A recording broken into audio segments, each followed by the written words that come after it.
Hallelujah. Hallelujah. Hallelujah. Mana ishimwe kuri uyu mwanya mwiza dufashe wo kuganira ijambo ryayo. Turayishimira kuko mu by'ukuri ntabwo ari bisanzwe igihe umuntu abitekereza agashaka kugira ngo agasangize abantu ijambo ry'Imana, ariko kubera umwanya n'impamvu zindi zigiye zitandukanye ugasanga umwanya wabuze. Ariko uyu munsi ndashimira Imana ko iduhaye aka kanya keza. Umwanya wo kuvuga ijambo ry'Imana ni mwiza kuko azaba n'igihe umuntu abyumva ukumva bifite ubundi buzima ririmo mu buzima bwawe. Rimwe na rimwe abantu bakibwira ko abo rimubwira aribo barimo bafashwa, ariko nawe aho rivuga ririmo ryubaka ubuzima bwawe. Twese ijambo ry'Imana riza ryubaka ubuzima bwacu. Iyo umuntu arihaye umwanya, umuntu agasenga, riza ryubaka ubuzima bwe. Iyo umuntu arihaye umwanya akarisoma, agasenga, Mwuka Wera akaganira nawe, ijambo ry'Imana rigira imbaraga zo kubaka ubuzima bukongera bugafata ubuzima butari bufite icyerekezo bukagira icyerekezo. Ubuzima bwari bufite kwiganyira bubabaye bukishima bukamera neza. So ndagira ngo rero mwese abadukurikiranye mbifurize kugira kandi kongera gusetinga ibihe, gushiraho ibihe byo gusoma ijambo ry'Imana. Nimba warisomaga ariko ukaba waragabanukiwe, wongere ibihe byo kurisoma. Kandi nimba utagiraga ibihe byo kurisoma, ndagusaba kugira ngo nshuti muvandimwe urisome. Urisome, uko ugenda urisoma niko rigenda yubaka ubuzima. The more you read the word of God, the more you get excited. You get excited in you. It gives you joy. It gives you, actually, there is a life that you get when you read the word of God that you cannot get when you don't read. Hari ubuzima, hari ubwiza ushobora kuza muri wowe usomye ijambo ry'Imana, ariko utarisoma ntibuze muri wewe.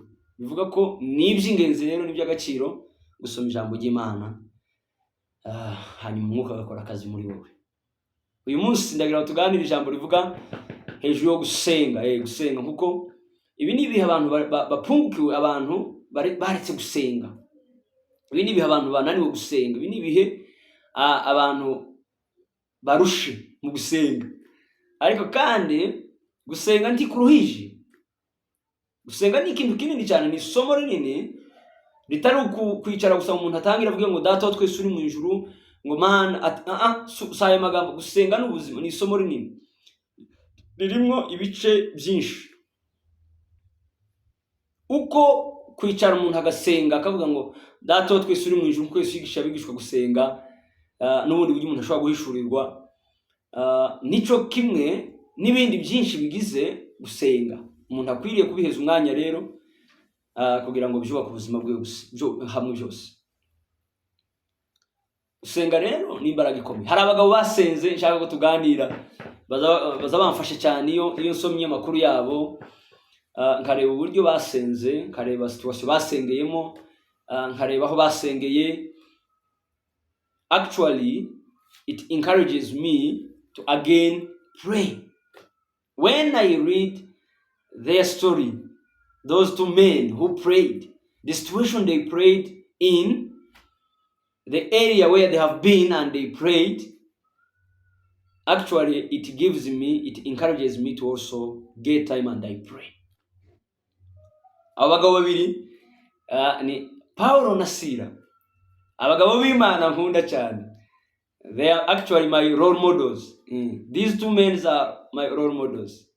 They mentor me, actually. They teach me, they train me. Their words, their life it teaches me a lesson in my life in terms of prayer. When I get time and I listen to and I read their words, I read their story, I get that excitement in me. I get that courage. I get that passion of also praying. That it's a good life. Therefore, dear brothers and sisters, I encourage you to also invest in prayer.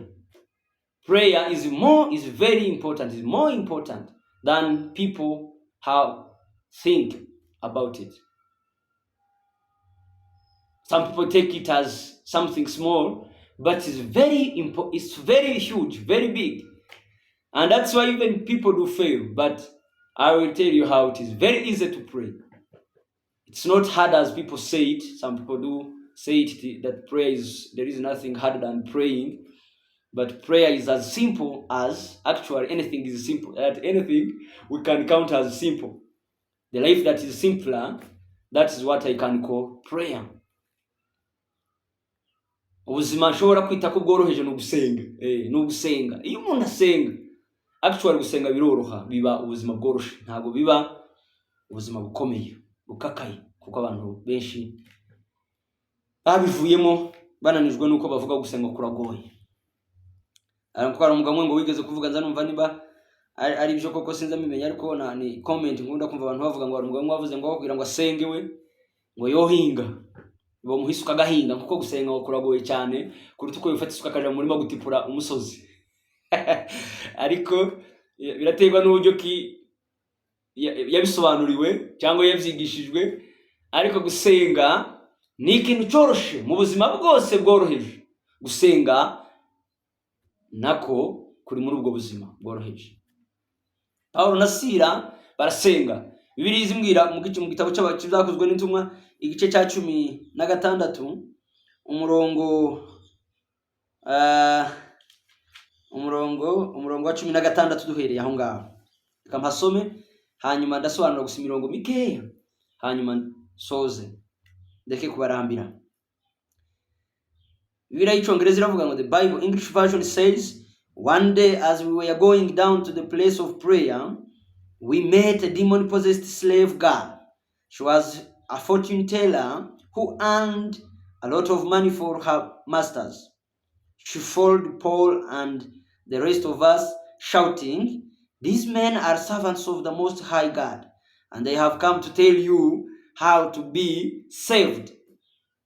This went on day after day until Paul got so exasperated that he turned and said to the demon with her, "I command you in the name of Jesus Christ to come out of her." And instantly it left her. Her master's hope of wealth were now shattered, so they grabbed Paul and Silas and dragged them before the authorities at the marketplace. The whole city is in an uproar because of these Jews. They shouted to the city officials, "They are teaching customs that are illegal for us Romans to practice." A mob quickly formed against Paul and Silas, and the city officials ordered them stripped and beaten with wooden rods. They were severely beaten, and then they were thrown into prison. The jailer was ordered to make sure they didn't escape. So the jailer put them into the inner dungeon and clamped their feet in the stocks. Around midnight, Paul and Silas were praying and singing hymns to God, and the other prisoners were listening. Suddenly, there was a massive earthquake, and the prison was shaken to its foundations. All the doors immediately flew open, and the chains of every prisoner fell off. The jailer woke up to see the prison doors wide open. He assumed the prisoners had escaped, so he drew his sword to kill himself. But Paul shouted to him, hallelujah, "Stop, don't kill yourself, we are all here." The jailer called for lights and ran to the dungeon and fell down, trembling before Paul and Silas. Then he brought them out and asked, Sirs, what must I do to be saved? They replied, Believe in the Lord Jesus, and you will be saved, along with everyone in your household. And they shared the word of the Lord with him and with all who lived in his household. Even at the hour of the night, the jailer cared for them and washed their wounds. Then he and everyone in his household were immediately baptized. He brought them into his house and set a meal before them, and he and his entire household rejoiced because they all believed in God. The next morning, the city officials sent the police to tell the jailer, Let those men go. So the jailer told Paul, The city officials have said you and Silas are free to leave. Go in peace. Amen. So wonderful. iri ni ryo jambo nifuza ko tuganira mu minota mikeya. Hejuru y'isengesho Paulo na Sila basenze cyane, niho ndibuze kuvuga ndahereye ku magambo yo hejuru nayo munsi, ndavuga gusa hejuru. Paulo na Sila ngo barasenga. Bibiri zivuga ngo mu gicuku cya nyuma Paulo na Sila ngo barasenga, ngo izindi mbohe zirabumva. Haleluya. Pere yarugura aravuga Paulo na Sila basenze bari muri situation ikomereye ubuzima bwabo. Kuko Bibiri iratubwira ko bari bamaze gusengera umukobwa wari wuzuye abadayimoni, agenda bakurikira inyuma asakuza iminsi icanamo, avuga ngo aba n'abantu b'Imana, ibyo barimo bababwira n'iby'Imana mubyemere. Ariko Paulo amenya ko ari dayimoni imurimo, atari umwuka wera urimo umukoresha. Ngo arahindukira ategeka dayimoni ngo kuva muri uwo mwana w'umukobwa, dayimoni ngo imuvamo. Haba habaye ikibazo gikomeye kubamwungukiragaho, kuko Bibiri iratubwira ngo uyu mukobwa yageze yungura bashebuja. Hari inyungu yazaniraga bashebuja. Ngo bababazwa nuko ngo akize batakigiye babona ya nyungu bamubonagamo, batakigiye bakubona ya nyungu bamukuragamo. Ngo arangize barababazwa cyane, barababara cyane, bigeraho ngo bafata Paulo na Sila babashira ngo abayobozi b'umudugudu, abayobozi b'akarere bari barimo, ngo babariga ikirego kivuga ngo aba bantu barimo barigisha inyigisho zidasanzwe kandi twebwe abaroma tutemerewe gukurikiza. Abayobozi ngo bumve iyo nkuru, baravuga ati aba bantu rero nibabafate, babakuramo imyenda, barabakubita, harangize ngo bategeke ko babajyana bakabashyira muri prison, kandi ngo bakabarinda ku buryo batagomba gucika. Mbega inkuru nziza. Bakabarinda ku buryo batagomba gucika, ngo barabakubita nabi cyane. Paulo na Sila barabajana babashyira muri prison. Ngo uwari uhagarariye imfungwa, wari ushinzwe kubafunga, kubacunga prison, kubarinda hariya, uwo Bibiliya yise ngo ize jailer, umurinzi w'imbohe, ngo arabajana ngo abashira mu cyumba cyo hagati. Mu cyumba cyo hagati abarimo abatereka, kandi ngo arangiza abafunga mu mbago, ku buryo Bibiliya ivuga ko wari umugogo bapfumuragamo agapfumure gato, ku buryo ibirenge byinjiramo umuntu adafite uburyo yongera kubikuramo. Ngo barangiza bagahirika wa mugogo hasi ku buryo umuntu atari bwishiganye, ndetse n'amaboko akinjizwamo rimwe na rimwe. Uko niko Paulo na Sila bari bafunzwe ku buryo nta muntu wari ufite uburyo bwo kwinyamambura, bwo kwisheganya ngo ahari wenda abiyo nacika. Ariko ngo mu gicuku cyanyuma, aho niho rero nshaka ko tuvuga, Paulo na Sila ngo bararirimba, barasenga, baramya Imana. Ngo izindi mbohe ziri ku ruhande, ziri mu yandi maprizo ku ruhande, zirabumva, zirabyumva, nabo barabyumva. Bumva ko Paulo na Sila barimo baririmba kandi barimo basenga, kandi bazi ko bakubiswe, bafite inguma, bakuwemo imyenda, bakorerwa isoni ariko ngo barasenga bararirimba. It was a terrible situation where not all of us can manage. Actually, these people, these God's servants, are the exemplary to our lives. We should also learn from them. That's why even we do read the Bible. It is to learn from these people. Ubuzima banyuzemo, ubuzima bari barimo bwari ubuzima butabemerera gusenga, bwari ubuzima bubemerera kurira, bwari ubuzima bubemerera kuganya, bwari ubuzima bubemerera kwiganyira.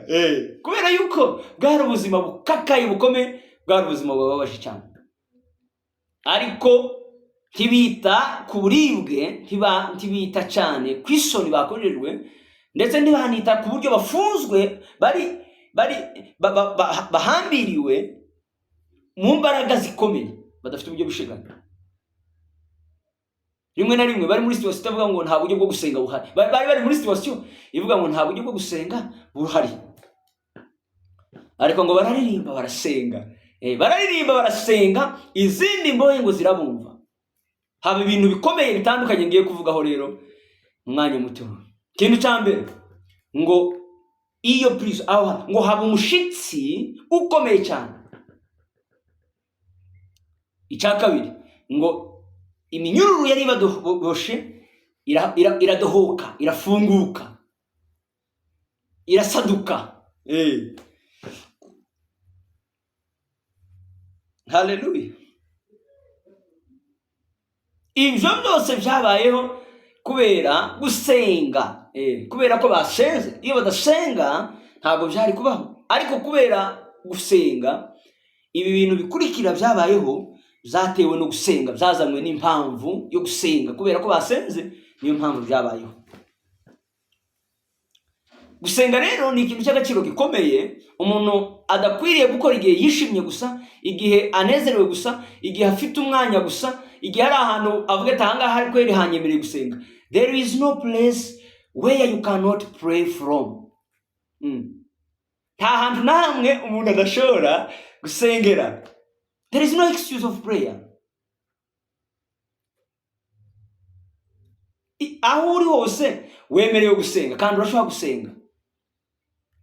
Kuko abantu basengeye muri situation y'uburibwe bukomeye, y'ibisebe bakubiswe, bafite inguma zikomeye, ariko ngo barangize, they didn't mind about that situation. Ntabwo bigeze bibanda cyane kuri situation bari barimo, ahubwo bamenya ko nubwo bafunzwe, nubwo bari mu buzima bubakakariye bamereye nabi, ariko mu ijuru hari Imana. Muri muzino wari ndaravuga ngo mu ijuru hari Imana, mu ijuru hari Imana. Bamenya ko mu ijuru hari Imana, hari umwami Yesu Kristo wabahamagaye akabashira mu murimo, arahari kandi yemeye ko bibabaho. Ariko barabati let's pray. They decided to pray and sing hymns to God. Yet they were under the condition that was not actually allowing them to pray. So there is a point there which says there is no condition, there is no circumstance that can hinder us from praying. In all situations, pray. That's what the Bible says. Mu buzima bwose buriho musenge. Dusenge, dukwiriye gusenga mu buzima ubwo ari bwo bwose. Umuntu yaba hazi, umuntu yaba ashonje, umuntu yaba yishimye, umuntu yaba afite ibimubabaje, akwiriye gusenga. Kuko gusenga hari kuza guhindura ubuzima bw'umuntu muri situation iyo arimo yose. Gusenga kuza guhindura situation y'umuntu iyo arimo yose, uko yabiteye, uko yabimeze, gusenga kuza guhindura ubwo buzima. Pawulo na Silas rero barasenga ngo izindi mbohe zirabumva. Iminyururu yari bafunze irafunguka, ngo imiryango yari ikinze mu buryo bw'imbaraga cyane irakinguka. Hanyuma ngo haba imbaraga z'umushitsi urahinda, humvikana imbaraga z'umuriro ukomeye cyane kubera gusenga. Gusenga rero kuza gukora ibintu byinshi, ariko ndagira ngo mvuge mu bintu bikeya gusa. Gusenga kuza gukora ku buzima bw'umuntu wawe usenga, ndetse nawe arimo asengera ku ruhande. Hari icyo gusenga kuza gufasha ubuzima bw'uri musenga. Pray can impact the life of somebody who is praying and can also impact the person who is near around you. Gusenga kurashobora gufasha ubuzima bw'uri musenga personal, ariko kandi bukongera bugafasha n'umuntu waho kumva ku ruhande. Umuntu urimo wumva ijwi ryawe nawe urashobora kumufasha.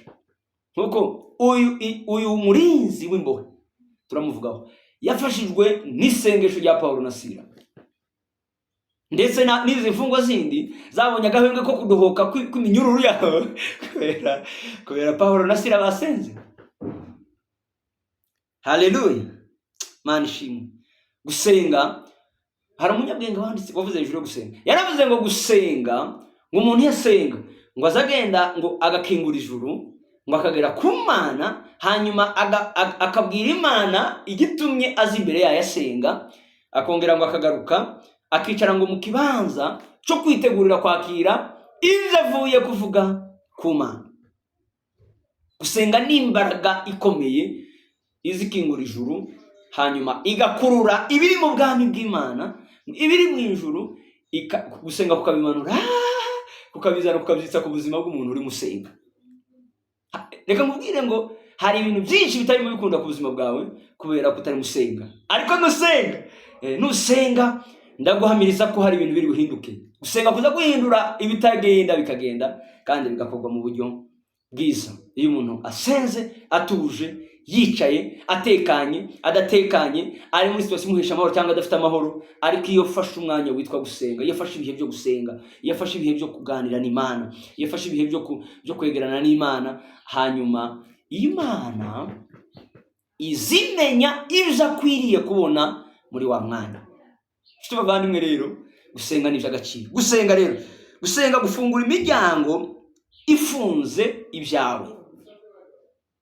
Nimba hari ibyo ubona bifunze, wiceceka, wibibwira abantu, wikwiganyira.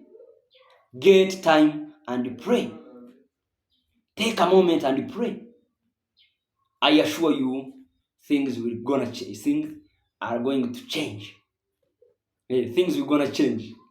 Hallelujah. Gusenga rero gufungura imiryango ifunze ibyawe.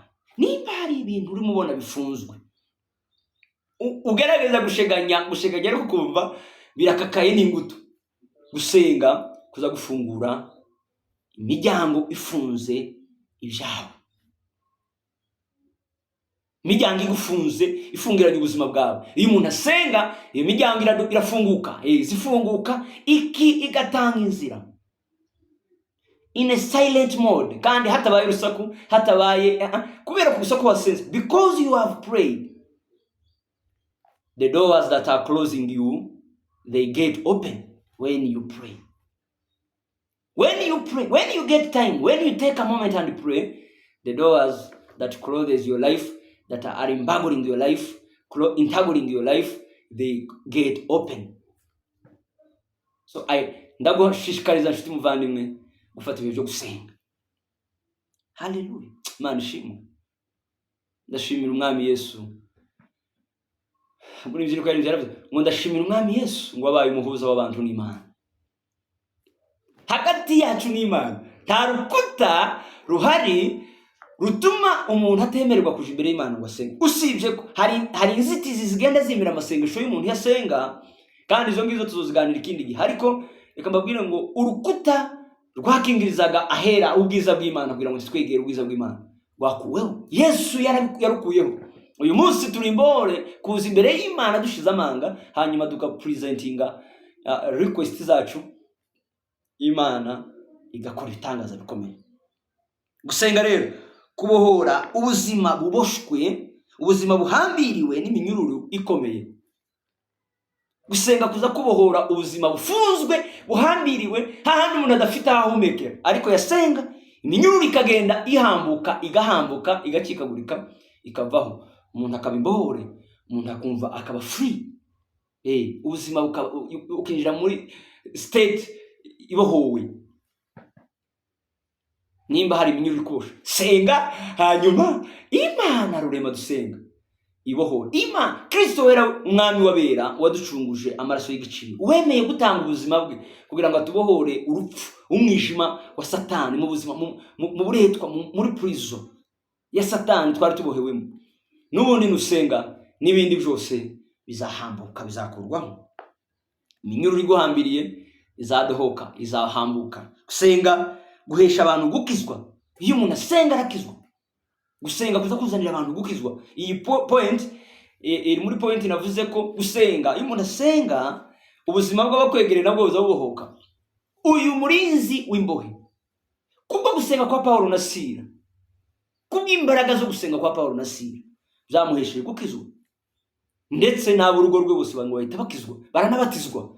Kiba ikimenyetso gihamiriza abandi bose ko abantu biyeguriye Kristo, bihaye Kristo, babaye abana b'Imana kubwa Kristo Yesu.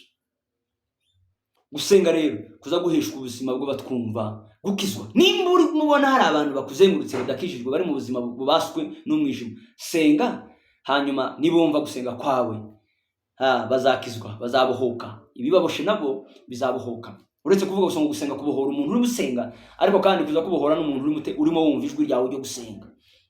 Twarabibonye hari aho twasenze, hanyuma baboshwe barahambuka, barabohoka kubera gusenga kwacu. That is an experience we have. Aho twasenze ababoshwe, abafite ibibaboshe ingutu zikomeye, basarinde ngo ubuzima bwabo buheza Kristo kubera ko bumvishije ijwi ryo gusenga. Gusenga ni ijwi rikomeye rizabohora ubuzima buboshwe n'inyururu ya Satani.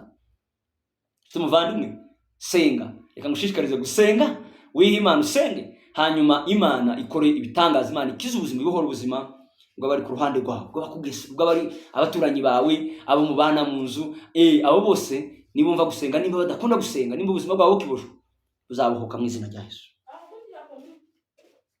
Gusenga rero, haleluya, guhesha umuntu kumenya icyo akwiriye gukora. Iyo umuntu adafite kumenya icyo akwiriye gukora, iyo afashe ibihe akabiha agasenga Imana, akaganira n'Imana, akigirana n'Imana, gusenga kuza kumuhesha kumenya icyo akwiriye gukora. Gusenga nimba hari icyerekezo ubuzi udafite icyerekezo mu byo wifuza kugira mu icyerekezo, get time and pray.